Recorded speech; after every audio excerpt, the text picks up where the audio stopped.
अस्सलातु वस्सलामु अला रसूलिल करीम अम्मा बाद आऊज़ु बिल्लाहि मिनश शैतानिर रजीम बिस्मिल्लाहिर रहमानिर रहीम। हमारे चैनल को सब्सक्राइब करें।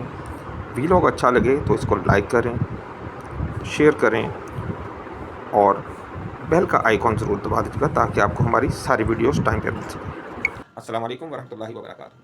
नाज़रीन, खबरें आपको मिल रही हैं और बड़े तवत्तर से मिल रही हैं, बड़ी मुसलसल मिल रही हैं आपको कि आने वाले दिनों में क्या होगा, जंगबंदी होगी या जंग होगी, ट्रंप क्या कह रहा है और कालीबाफ क्या कह रहा है। ये तमाम बातें आपके सामने हैं। हम तो आपको वो बताएंगे जो कोई और नहीं बता रहा। हम आपसे ये डिस्कस करना चाह रहे हैं कि क्या ईरान पर जो जंग थोपी गई है, अमेरिका, इसराइल, अमारात, इंडिया और अफगानिस्तान की मदद से, ये जो 5 अलिफ हैं, इन्होंने 6ठे अलिफ के खिलाफ ये जो जंग छिड़ी है, क्या इसके पीछे एक वजूहत है या बहुत सारी वजूहत हैं। इसके पीछे जो मुहर्रिकात हैं, कुछ एलानिया हैं और आप जानते हैं कि कुछ इसके पीछे खुफिया मुहर्रिकात भी हैं। हमारा जो आज का टॉपिक है वो ये है कि हम आपको ये भी बताएं कि जो एलानिया जो वजूहत हैं वो क्या हैं, और उसके साथ हम वो भी बताएं कि जो लोग डिस्कस नहीं कर रहे, जो खुफिया वजूहत हैं। आप हमारे साथ आखिर तक रहिएगा, हम आपको ये सारी बातें एक एक करके बताएंगे। सबसे पहले तो हम ये आपको बता दें कि 6 मुख्तलिफ सेगमेंट होंगे हमारे आज के ब्लॉग के। सबसे पहला है नज़रियाती जंग या आइडियोलॉजिकल कॉन्फ्लिक्ट। इसमें हम आपको बताएंगे जो मुख्तलिफ आइडियोलॉजिकल कॉन्फ्लिक्ट इनके आपस में चल रहे हैं वो क्या है। फिर दूसरा है मिलिट्री टेंशन। तीसरा है इकोनॉमिक और ट्रेड रूट्स। चौथा है एनर्जी और करेंसी वॉर। और फिर पांचवा है रीजनल पावर शिफ्टिंग। और इसी तरह छठा फिर होगा वो खुफिया राज जो अभी तक आपके साथ किसी ने डिस्कस नहीं किया। नाज़रीन, सबसे पहले जैसे हमने डिस्कस किया आपके साथ, हम अपने पहले सेगमेंट में आते हैं जो कि है आइडियोलॉजिकल या कॉन्फ्लिक्ट, आइडियोलॉजिकल कॉन्फ्लिक्ट या नजरियाती वॉर। इसमें क्या है कि नैरेटिव वॉर सबसे पहले हम बात करते हैं।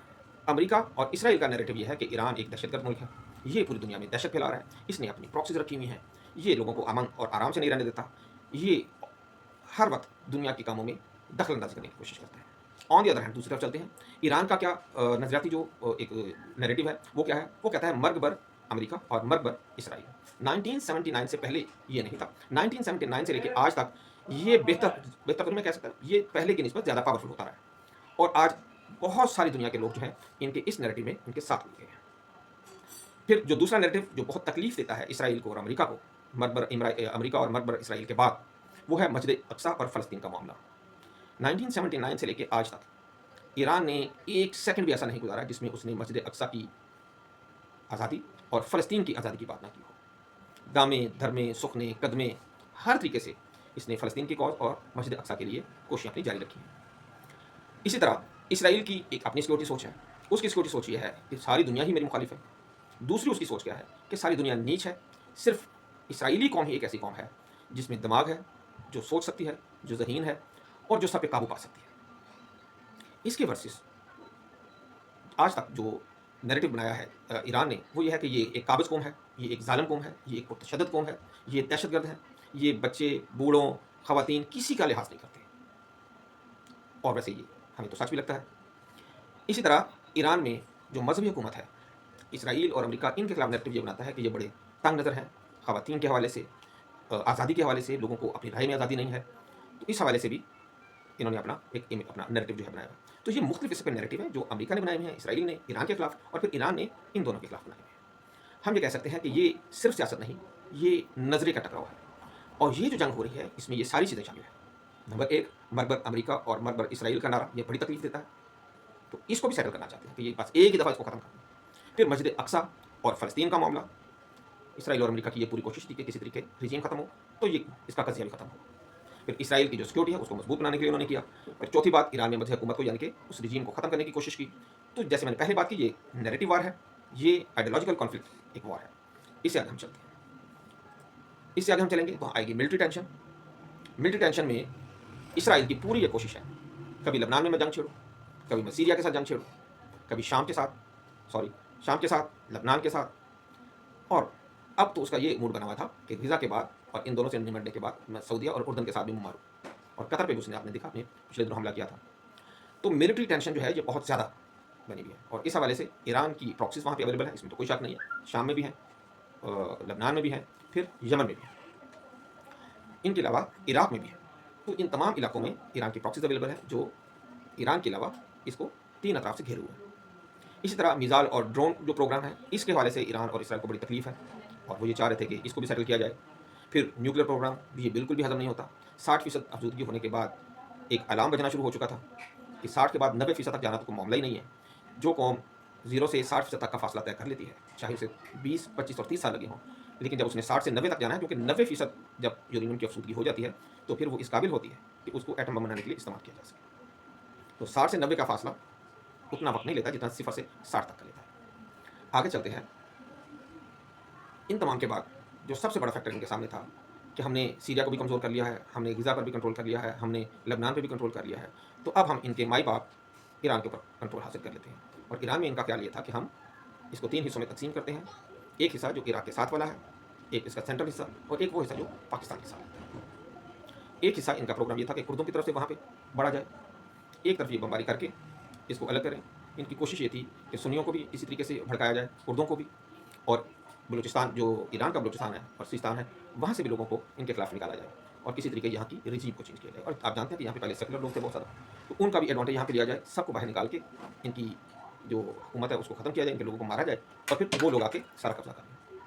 ये वो सारे बेसिकली फैक्टर्स थे जो थ्रेट फैक्टर मतलब इसमें कौन कौन से हम देखेंगे। इसमें प्रॉक्सी ग्रुप इनके थे, मिसाइल और ड्रोन टेक्नोलॉजी, फिर न्यूक्लियर डिफेंस और इनकी मुलारजी। तो इन तमाम को ये डायरेक्ट थ्रेट फैक्टर समझते हैं जिनको मिलिट्री टेंशन के हवाले से ये खत्म करना चाहते थे। हम तीसरे सेगमेंट में दाखिल होते हैं। तीसरे सेगमेंट में यहाँ हम बात करेंगे इकोनॉमिक और ट्रेड रूट्स के हवाले से। आप जानते हैं कि पिछले साल बड़े तमतराव के साथ इसराइल, अमारात और इंडिया ने ये ऐलान किया कि हम आईमैक बनाएंगे, इंडिया मिडल ईस्ट और यूरोप इकोनॉमिक कॉरिडोर। ये एक ऐसा कॉरिडोर था जो इंडिया से स्टार्ट होता, इंडिया से बाई सी दुबई तक सामान आता, दुबई से फिर ये बाई रोड और बाई रेल ये इसराइल तक जाता थ्रू सऊदी अरब और उर्दन, और उसके बाद वहाँ से निकलता और ये फिर दोबारा बाई सी यूनान और बल्गारिया तक जाता और फिर वहाँ से आगे यूरोप में दाखिल हो जाता। इस ट्रेड रूट के ऊपर बहुत बड़ी बड़ी बातें की गई, भंगड़े डाले गए, जश्न मनाए गए इंडिया में।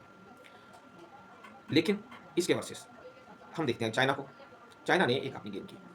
चाइना को पता था कि अगर ये इकोनॉमिक रूट बन जाता है तो उससे ये बाकी सारे लोग जो है पाकिस्तान, ईरान, सऊदिया और उधर तुर्की, ये सारे पीछे रह जाएंगे और ये बाहर बाहर से ही अपने आप को सीधा कर लेंगे।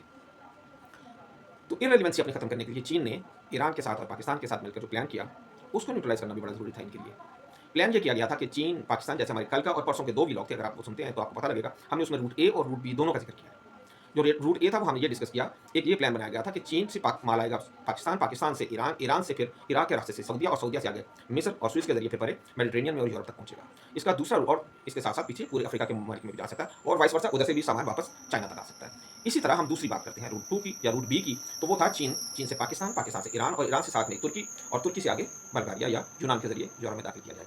तो ये 2 रूट जो हैं इनके ऊपर आप दोनों को देखें तो दोनों में एक वी बनता है, पीछे चीन, आगे पाकिस्तान और आगे सेंटर जो बनता है ये ईरान है। इस सेंटर पे ही अमेरिका और इसराइल, अमारात, इंडिया और अफगानिस्तान, इन तमाम ने मिलकर एक ऐसा हमला किया कि जिससे इन दोनों रूट्स को, इसकी जड़ को ही खत्म कर दिया जाए जहाँ से ये निकल गए। फिर एक जो अगला प्रोग्राम बना था वो सीपैक प्लस का था।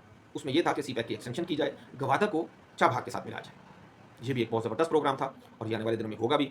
तो इस प्रोग्राम को भी सबताज करने की पूरी कोशिश की गई है। फिर ईरान के जरिए पाकिस्तान और चीन की वस्ती एशिया तक की रसाई, जो कि पाकिस्तान ने अब शुरू भी कर ली है, इसको भी रोकने का प्रोग्राम था। फिर चीन का पाकिस्तान और ईरान के जरिए ये जो महफूज मुस्तकबिल है, सबसे बड़ी इनको ये रुकावट नजर आ रही है। कहाँ ये वेनेजुएला को रोक रहे हैं, कहाँ ये लैटिन अमेरिका के ममालिक को रोक रहे हैं कि वो चीन के साथ ना मिले, और कहाँ चीन अल्टरनेटिव रूट्स जो है वो डेवलप करता जा रहा है, जो कि उसके लिए लाइफ सेविंग है, जो उसकी लाइफ लाइन है। सॉरी, असल मुकाबला जो हमने देखा वो ये था कि असल मुकाबला ये ट्रेड रूट्स और कनेक्टिविटी का है। इसीलिए ये हमारा तीसरा सेगमेंट है, इसमें आप इस बात पर गौर करेंगे कि आईमैक की मुखालफत, चीन से यूरोप के 2 नए रूट्स, फिर पाकिस्तान से वस्ती एशिया तक के रूट्स जिसमें से अफगानिस्तान को कट कर दिया गया है। तो इन तमाम को ख़त्म करने के लिए ये जंग बड़ी ज़रूरी थी। आगे हम चलते हैं एनर्जी और करेंसी वॉर के ऊपर। तेल और गैस के दुनिया में तीसरे बड़े ज़खायर ईरान में है। तो ट्रंप जो सदा का शोधा है, हरीस है, और उससे ज़्यादा हरीस इसराइल। तो इनकी पूरा ये प्रोग्राम था कि किसी भी तरीके से तेल और गैस के बड़े ज़खायर पर कब्जा किया जाए और इन पर खुद बैठा जाए और इनको कंट्रोल किया जाए। आप जानते हैं कि इससे पहले वेनेजुएला से चीन को बहुत बड़ी सप्लाई हो रही थी और दूसरा जो नंबर था वो ईरान का था। तो यहाँ फिर चीन को नुकसान पहुँचाने के लिए तेल और गैस के हब्बे को निशाना बनाया गया। फिर स्टेट ऑफ हॉर्मुज़ के ऊपर कंट्रोल करना। स्टेट ऑफ हॉर्मुज़ के ऊपर अगर कंट्रोल ईरान ना करता तो ये अमारात, इंडिया और इसराइल के साथ साथ अमेरिका ने मिलकर इस पर कब्जा कर लेना था। इन्होंने पहले चाल चली। प्रोग्राम इनका यही था कि इसको क्रिपल किया जाए पूरी रिजीम को, और सबसे पहले आबनाए हुर्मुज़ के ऊपर कब्जा किया जाए और इस पर कब्जा करने के बाद फिर आबनाए बाबुल मंदब पे कब्जा किया जाए। जब ईरान ही नहीं रहेगा, यमन को कौन बचाने आएगा, कौन उसको फिर सप्लाई देगा। तो इन्होंने पहला प्रोग्राम था कि ईरान को ट्रिपल किया जाए और उसके बाद आप नाए हुर्मुज़ पे कब्जा किया जाए। आप नाए हुर्मुज़ पे कब्जा का मतलब है कि पूरी दुनिया के ऊपर आपने एनर्जी रिसोर्सेज के ऊपर आपने कब्जा कर लिया। अब जिसको दिल करता है आप तेल देंगे, जिसको दिल करता है आप ना दें। वेनेज़ुएला पे आपने पहले कब्जा कर लिया, तो पीछे सिर्फ एक रूस ही रह गया, बड़ी ताकत जो वो चला रहा है, उसको तो ये रोक नहीं सकते थे, तो उस पे इन्होंने पाबंदियाँ लगा के ये मामला हल किया हुआ है। यहाँ फिर हमें जो नज़र आया कि ईरान ने अपना एक हुर्मुज़ के ऊपर लगाया पाबंदी, और उसके बाद उसने पेट्रो डॉलर की जगह पेट्रो युआन स्टार्ट कर दिया। ये एक टेस्ट केस था चीन की तरफ से, जो उसने दुनिया को शो किया कि आने वाला दौर अल्टरनेटिव करेंसीज का है, जिसमें रूबल भी है और इसमें युआन भी है। आप जानते हैं कि अगर ग्लोबल कंट्रोल या ग्लोबल एनर्जी कंट्रोल जिसके पास होगा, तो ग्लोबल पावर भी उसी के पास होगी। तो एक ऐसी ग्लोबल पावर जो इस वक्त अमेरिका के पास है और जिसका हिस्सेदार है इसराइल। जब हम सुपर पावर कहते हैं अमेरिका को, तो उसमें सुपर पावर के ऊपर जो सुपर पावर है वो इसराइल है। इसराइल हमेशा अपने आप को अमेरिका का माई बाप समझता है, वो अपने आप को अमेरिका से नीचे नहीं, अमेरिका से ऊपर समझता है। तो जब हम सुपर पावर अमेरिका कहते हैं तो इसका ये मतलब नहीं कि वो डबल सुपर पावर जो है वो अपने आप को इसराइल समझता है। तो इस हवाले से ग्लोबल एनर्जी कंट्रोल करके इसराइल का ये पूरा प्रोग्राम था, अमेरिका का ये पूरा प्रोग्राम था कि ये ग्लोबल पावर में भी अपने आप को पक्का कर लिया जाए, लेकिन यहाँ इनको नाकामी हुई है। तो बहुत सारी वजूहात में एक वजह ये भी है। फिर हम इसके बाद आगे चलते हैं अपने 5वें सेगमेंट के ऊपर, रीजनल पावर शिफ्ट्स के हवाले से। आप जानते हैं कि इस लड़ाई से कुछ अर्सा पहले ही चाइना ने, देखिए मेरे जितने भी पीछे सेगमेंट गुजरे सब में चाइना चाइना चाइना चाइना आ रहा है। यहाँ भी चाइना है। चाइना ने ईरान और सऊदीया के ताल्लुकात में बेहतरी की और इनको आपस में मिलाना शुरू किया, इनने आपस में सालसी की और इनको एक टेबल पे बिठाया और इनके आपस में दुश्मनी को खत्म करवाया। और उसको रीइंफोर्स किसने किया, उसको ताकत किसने दी, उसको कुव्वत किसने बख्शी, वो बख्शी पाकिस्तान ने। यानी कि उन्होंने आके अपना मसाला लगाया, पाकिस्तान ने फर्दर उसको स्ट्रेंथन किया, और आज हालात ये हैं कि ईरान के मुतअद्दिद मिसाइल हमलों के बावजूद सऊदीया ने पुख्ता नहीं किया। हाँ, लोगों को दिखाने के लिए उसने ज़रूर शोर शराबा किया, लेकिन कोई हमला नहीं किया ईरान के ऊपर, क्योंकि दोनों को पता है कि ये दोनों जब तक ताकतवर हैं तब तक ही इसराइल रुका हुआ है। जिस दिन ये दोनों आपस में भिड़ के लड़ेंगे और भिड़ेंगे और कमज़ोर होंगे, तो इसराइल दोनों पे कब्जा करने की कोशिश करेगा। तो रीजनल पावर शिफ्ट में ईरान सऊदी ताल्लुकात बहुत बड़ी तकलीफ थी इनके लिए, उसमें रिफ्ट डालने के लिए इन्होंने पूरी कोशिश की है। फिर पाकिस्तान और ईरान के ताल्लुकात बेहतर हुए हैं। आप जानते हैं कि पिछले साल पाकिस्तान और ईरान के ताल्लुकात भी ड्रामाई अंदाज में बेहतर हुए हैं। तो इनको भी तकलीफ बहुत ज़्यादा है कि ये हमारा जो प्रोग्राम था कि हम बलूचिस्तान और सिस्तान इनसे अलग करेंगे, तो वो तो जब तक पाकिस्तान इनके साथ नहीं मिलेगा तो कैसे कर लेंगे। तो फिर यहाँ पे भी इनको ये भी क्योंकि जल्दी थी कि पाकिस्तान और ईरान के ताल्लुकात इतने अच्छे ना हो जाए कि कल को हमारे लिए मसला बने, उससे पहले हमला कर दिया जाए। फिर चीन का बढ़ता हुआ किरदार, उसकी सफारतकारी और उसका जियोपॉलिटिकल सिनेरियो में अपना हिस्सा, बढ़ता हुआ हिस्सा, खुसूसन इस पूरे कॉरिडोर में जो हमने आपके साथ पहले से डिस्कस किया है। तो ये सारे डायनामिक्स जो हैं खेल को मज़ीद पेचीदा बनाते हैं, और हमले की वजूहात में से ये 3 वजूहात भी बहुत बड़ी हैं।